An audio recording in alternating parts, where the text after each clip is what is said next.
মানসিকতা ৰাজীৱৰ কোনোদিন নাছিলে আৰু কোনোদিন সেইখিনি গীত ব্যৱহাৰ নকৰিলোঁ। সি যিখিনি কাম কৰি থৈ গ'ল জনসাধাৰণৰ কাৰণে কৰিলে, অসমীয়া এই কাৰণে কৰিলে, যিখিনি গীত সদায় সদায় চিৰ যুগমীয়া হৈ থাকি যাব, চিৰসেউজ হৈ থাকি যাব।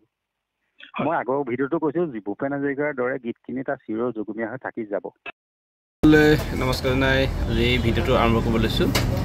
আৰু প্ৰয়াত গণশিল্পী ৰাজীৱ শইকীয়াদেৱলৈ যি বিতৰ্কৰ সৃষ্টি হৈ আছে, যে তেখেতক মই ক'ব নালাগে, আচলতে তেখেতৰ এই ভিডিঅ'টো অকণমান শুনি লওক আপোনালোকে।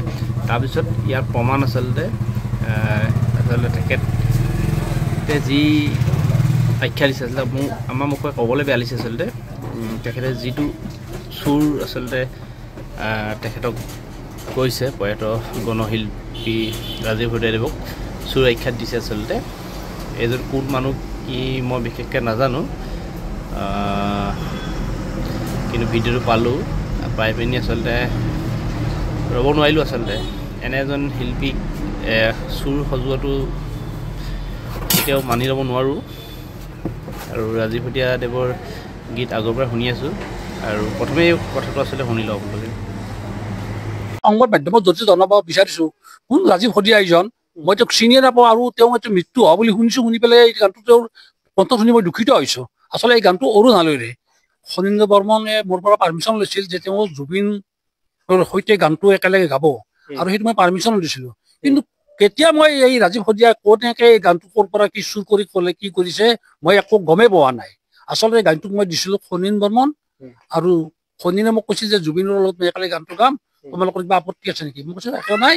গোটেইখিনি ডকুমেণ্টছ যিমান গানৰ হেৰি আছিল অৰুণ হালৈৰ মৃত্যুৰ পিছত, আৰু এইটোৱে নহয়, ইয়ৰ গান অনুপম শইকীয়াও গাইছে, যদি তুমি অভিমানী আজি নাযাবা পাহৰি, নাইবা মোৰ কাষলৈ, আৰু এনেকুৱা বহুত কেইটা গান সি দিছে বেলেগক, কিন্তু এইটো গান কাকো দিয়া নাছিল। এইটো একদম বেয়া কথা কৰিছে। আৰু যে বন্ধু পাহৰি নাযাবা, এই গানটো মানে মোৰ খুৰাই অৰুণ হালৈ এইটো সংগীত পৰিচালনা কৰিছিল, গোটেই কথা সুৰ গোটেইখিনিয়ে। উজনি অসমত তেওঁ থিয়েটাৰ কৰিছিল ডিব্ৰুগড়ত। তেতিয়া মানে দুয়োখন মেঘদূত আৰু সুৰুজ থিয়েটাৰত এইটো গান মানে কৰিছিল।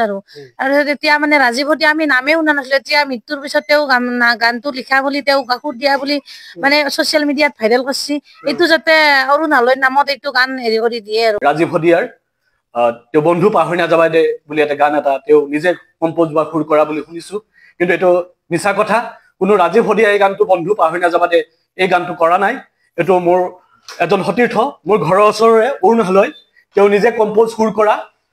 হয়, ভিডিঅ'টো আপোনালোকে শুনিলেই, যি গণশিল্পী ৰাজীৱ শইকীয়াদেৱক সুৰ আখ্যা দিছে আচলতে। আৰু এই ভিডিঅ'টো শুনাৰ পিছত কেতিয়াও এই বিষয়ে পুনৰ বিতৰ্ক হ'ব নালাগে। এজন মৃত্যুপৰায়ণ লোকক লৈ কেতিয়াও বিতৰ্ক কৰিব নালাগে। আৰু যদি বিতৰ্ক কৰিব আছিল, মৃত্যুৰ আগত তেখেতৰ গানটো ছ'চিয়েল মিডিয়াত বহুতখিনি সলনি লগাই আছিল আচলতে সেই সময়ত পৰা আজিলৈকে। তেখেতেতো কেতিয়াও কোৱা নাই যে এই গীতটো তেখেতৰ হয় বুলি, আৰু কোনেও কোৱা নাই তেখেতৰ গীত হয় বুলি। এইটো তেখেতলোকেতো নিজে বিতৰ্ক কৰি আছে বস্তুটো। আৰু তেখেতলোকৰ লগত মানে কাম কৰি যোৱা থিয়েটাৰ তেখেতলোকে এই গীতটোৰ ওপৰত, আৰু তেখেতলোকৰ মন্তব্য আপোনালোকে শুনিব, তেতিয়া সকলোখিনি কথা আচলতে গম পাব। আৰু এই গীতটো অৰুণ হালৈ বুলি মই জানিলোঁ আজি আচলতে ভিডিঅ'টোত, আৰু অৰুণ হালৈ চিনি পোৱা নাছিলোঁ আচলতে। আৰু তেখেতলৈও ধন্যবাদ থাকিল ইমান সুন্দৰ এটা গীত তেখেতে দি যোৱাৰ বাবে। আৰু দুইজন বিতৰ্কৰ আচলতে ব্যক্তিক এনেধৰণৰ আচলতে বিতৰ্কৰ মাজলৈ আচলতে টানি আনিব নালাগে। বলক ভিডিঅ'টো শুনি লওক। মই অৰূপজ্যোতি শইকীয়াৰ লগত কথা পাতি আছো। হয় হয় হয়, মই অৰূপজ্যোতি শইকীয়া। হয়, আপোনাৰ মোৰ ঘৰ যোৰহাট। যোৰহাট, হয়। মই দুটামান কথাৰ কাৰণে আপোনাক ফোন কৰিলো। আজি এনে মই আপোনাৰ আগতেও এটা ইণ্টাৰভিউ চাইছো ঈশান নিউজত। তাত আপুনি কৈছিলে যে আপুনি ৰাজীৱ শইকীয়া ককাইদেউক থিয়েটাৰলৈ জগতখনলৈ আপুনি আনিছিলে। আজি এটা কন্ট্ৰভাৰ্চি দেখিলো, তেখেতৰ এটা বৰ্তমান সামাজিক মাধ্যমত চলি আছে গান বন্ধু পাহৰি নাযাবা দেই। সেই গানটো তেখেতৰ প্ৰয়াত অৰুণ হালৈ দেৱৰ বুলি তেখেতৰ পৰিয়ালে দাবী কৰিছে। ঠিক আছে, সেইটো এটা বিষয়। নেক্সট কথা হ'ল তেখেতক গানটো চুৰ কৰা বুলি কৈছে প্ৰয়াত ৰাজীৱ শইকীয়া ককাইদেউক, আৰু কৈছে গানটো ক'ত পালে, কেনেকে পালে, বস্তুখিনি পৰিয়ালে নাজানে। তাত আপোনাৰ মই মন্তব্য দেখিলো যে প্ৰয়োজন হলে আপোনাক সুধিলে গোটেইখিনি গম পাম। তো সেই মৰ্মে আপোনাক মই ফোন কৰিলো। আচলতে মই কথাখিনি জানিব বিচাৰিছো ককাইদেউ। এতিয়া মই ক'বলৈ গ'লে আৰম্ভণিৰ পৰা ক'ব লাগিব গোটেই কথাটো। হয় হয়। এই তেওঁলোকে সুৰ থিয়েটাৰ নাম এটা উল্লেখ কৰিছে। ভিডিঅ'টো ময়ো চাইছোঁ, মোৰো চকুত পৰিছে ভিডিঅ'টো। হয়। আৰু মই তাত কমেণ্টো কৰা আছে। হয়। এইটো যথেষ্ট দুখ লাগিছে। চুৰ কৰা শব্দটো ব্যৱহাৰ কৰাৰ কাৰণে মোৰ দুখ লাগিছে। হয়। দুইজনেই এতিয়া বৰ্তমান সংসাৰখনত নাই। হয়। অৰুণ হালদেৱো 14 চনতে খুব সম্ভৱ মানে এই সংসাৰৰ পৰা গ'ল। হয়, 14 চনত গৈছে। ৰাজীৱ, মই ভিডিঅ'টোত ফটো দেখিছোঁ। হয়। তাৰপিছতে ৰাজীৱৰ সৌ সিদিনা আমাৰ মাজৰ পৰা আঁতৰি গ'ল। হয়। কিন্তু চোৰ বোলা এটা শব্দ যেতিয়া ব্যৱহাৰ কৰিছে অন্তত যথেষ্ট দুখ পাইছোঁ। কেলৈ ৰাজীৱক খুব ভাল পোৱা এটা মানুহ হিচাপত মোক খুব দুখ লাগিছে এই কথাটো। হয়।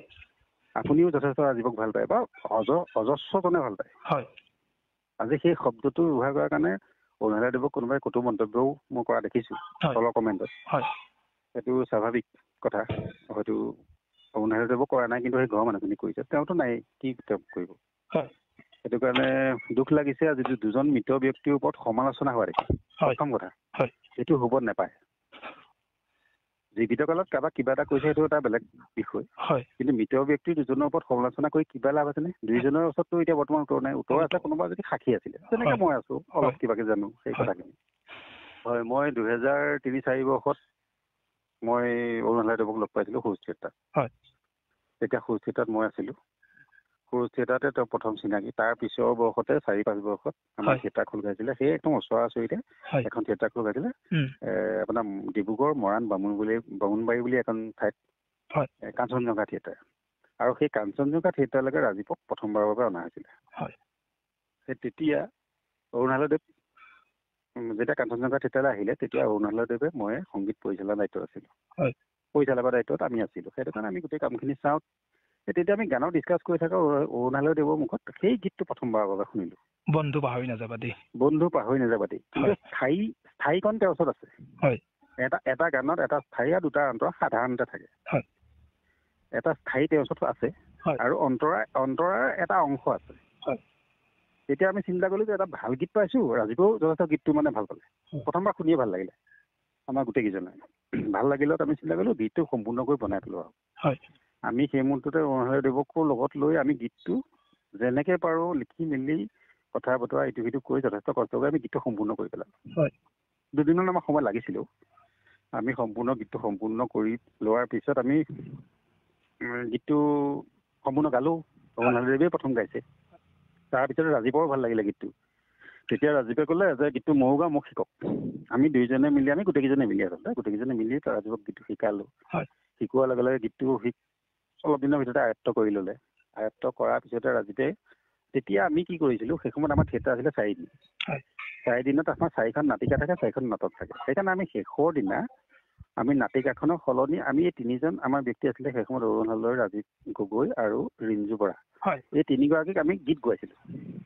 সেই 45 মিনিট সময়, বেছি সময় নহয়। সেই যিখন নাটিকাৰ যিটো সময় 45 মিনিট সময় গীত গোৱাইছিলোঁ। গীত গোৱাতে সেই গীতটো সেই সময়ত সেই তাত গাবৰ কাৰণে ৰাজীৱে আচলতে শিকি মেলি লৈছিলে। আৰু তাৰপিছত তাত গালে গীতটো খুব সুন্দৰভাৱে গাইছে। সম্পূৰ্ণ অৰুণ হালদাৰ সন্মুখত গাইছে। এদিন দুদিন নহয়, গীতটো হয়তো বহুত দিন ৰাজীৱে অৰুণ হালদেৱৰ পৰা শিকি পেলাই গীতটো বেসুৰা কৰা বুলি উল্লেখ কৰিছে। সেইটো কাৰণে মই কথাখিনি কৈছোঁ। সুৰ বিকৃত কৰা বুলি কৈছে। সুৰ বিকৃত কৰা বুলি। আচলতে সুৰ বিকৃত নহয়, সেইখিনি সুৰ অৰুণ হালদেৱে সন্মুখত আমাৰ সন্মুখত, মোৰ নহয় আমাৰ বহুত কেইজন এতিয়াও জীয়াই আছোঁ আমি। আমাৰ সন্মুখত ৰাজীৱক শিকাই থৈ গৈছে। সম্পূৰ্ণ শুদ্ধ মাত্ৰাত শিকাই থৈ গৈছে হাৰমনিয়াম লৈ। শুদ্ধ মাত্ৰাত হাৰমনিয়াম স্বৰৰ মতে শিকাই থৈ গৈছে। শিকাই থৈ যোৱাৰ লগে লগে যেতিয়া ৰাজীৱে সেই গীতটো মঞ্চত পৰিৱেশন কৰিলে প্ৰথমবাৰৰ বাবে, অৰুণ হালদেৱে যথেষ্ট ভালো পালে, আমিও ভাল লাগিল। ভাল হৈছে গীতটো, ভাল গীত এটা। তাৰপিছতে ৰাজীৱে সেই সময়ত অৰুণ হালদেৱক সুধিলে যে গীতটো মই ব্যৱহাৰ কৰিব পাৰিম নে, মই গাব পাৰিম নে ক'ৰবাত, বা মই বিভিন্ন ধৰণে মই গাব পৰা হ'বনে? তেতিয়া ক'লে সম্পূৰ্ণ তোমাক মই অধিকাৰ দিছোঁ গীতটোৰ কাৰণে। গাব পাৰিবা, সম্পূৰ্ণ গাব পাৰিবা, তোমাক মই দিছোঁ গীতটো, তুমি ইমান ধুনীয়াকৈ গাইছা। মানে অৰুণ হালদেৱে শিকোৱা গীত। আমি জাষ্ট অকণমান জাষ্ট চোৱা চিতাহে কৰিছোঁ। আচলতে আজিলৈকে ৰাজীৱে কোনোদিন কোৱা নাই যে এই গীতটো ৰাজীৱৰ গীত। আজিলৈকে কোৱা নাই। ৰাজীৱে গাইছে প্ৰতিখন মঞ্চত গায়। আজি 2005 বৰ্ষৰ পৰা তাৰ মঞ্চ আমি দিয়া আৰম্ভ কৰিছিলোঁ। সেই সময়তে সেই সময়ৰ পৰা এই 25 চনৰ সি ঢুকোৱাৰ দিনলৈকে সি যিমান মঞ্চ কৰিলে প্ৰতিখন মঞ্চতে শেষৰ গীতটো তাৰ এইটো গীত হয়। আটাইতকৈ আচৰিত কথা এই গীতটো খুব অন্তৰৰ পৰা এটা ভাল পোৱা গীত আছিলে হয় সেই গীতটোত জীয়াই ৰখাৰ এটা সম্পূৰ্ণ প্ৰয়াস সি কৰি আছিলে সি যথেষ্ট সি ভাল পায় আৰু গীতটো খাপো খায় শেষত বন্ধু পাহৰি নাযাব এই শব্দকেইটাৰ লগত এটা খাপ খায় হয় এটা অনুষ্ঠানত যেতিয়া গীতটো শেষ কৰে হয় সেই গীতটো খাপ খায় কাৰণে সি প্ৰতিটো অনুষ্ঠানতে এই গীতটো ব্যৱহাৰ কৰিছিলে ব্যৱহাৰ কৰি আজিৰ দিনলৈকে ময়ো তাৰ লগত বহুত বছৰে আমি একেলগে আছিলো সেই প্ৰথম অৱস্থাৰ পৰা বহুত বছৰ মই আজিলৈকে তেখেতৰ যিমান অনুষ্ঠান চাইছো তাত আজিলৈকে মই কেতিয়াও শুনা নাই যে এই গানটো ৰাজীৱ ককাই কেতিয়াবা নিজৰ বুলি কৈছে আজিলৈকে কোনোদিন কোৱা নাই নিজৰ বুলি ৰাজীৱ তেনেকুৱা মনৰ মানুহেই নহয় কাৰোবাৰ আজিলৈকে সি তেনেকুৱা কৰো বুলি ভবাহেঁতেন সি যথেষ্ট বিকৃত গীত গাব পাৰিলেন যিখিনি বিকৃত গীত গাই যথেষ্ট গায়ক যি হিট লিষ্টত গুচি গৈছে বহুত ওপৰ যিখিনি মিডিয়াৰ একদম দৃষ্টি আকৰ্ষণ কৰিছে আজিকালি জনসাধাৰণৰ বা মিডিয়াৰ দৃষ্টি আকৰ্ষণ কৰিবলৈ হ'লে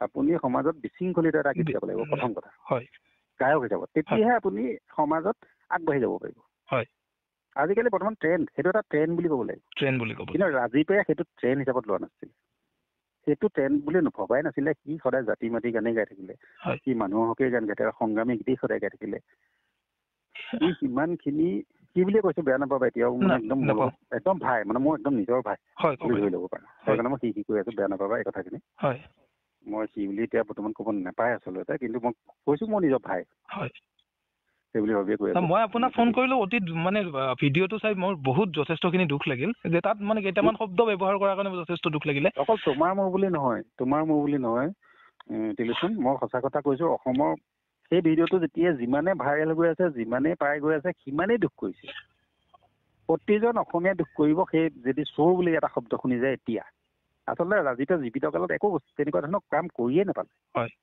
তাৰ কাম কৰাহেঁতেন বহুত অফাৰ তেনেকুৱা আহিছিলে তালৈ যিখিনি বিকৃত গীত বুলি ক'ম যিখিনি বিকৃত গীত মই এতিয়া কোনো গীতৰ নাম ল'ব নোৱাৰো কোনো গীতিকাৰৰ নাম ল'ব নোৱাৰো কিন্তু ৰাইজে বুজি পায়তো আজিকালি হয় সেইটো কাৰণে বিকৃত গীত গোৱাৰ মানসিকতা ৰাজীৱৰ কোনোদিন নাছিলে আৰু কোনোদিন সি সেইখিনি গীত ব্যৱহাৰ নকৰিলে সি যিখিনি কাম কৰি থৈ গ'ল জনসাধাৰণৰ কাৰণে কৰিলে অসমীয়া এই কাৰণে কৰিলে যিখিনি গীত সদায় চিৰ যুগমীয়া হৈ থাকি যাব চিৰসেউজ হৈ থাকি যাব মই আগৰ ভিডিঅ'টো কৈছো ভূপেন হাজৰিকাৰ দৰে গীতখিনি তাৰ চিৰ যুগমীয়া হৈ থাকি যাব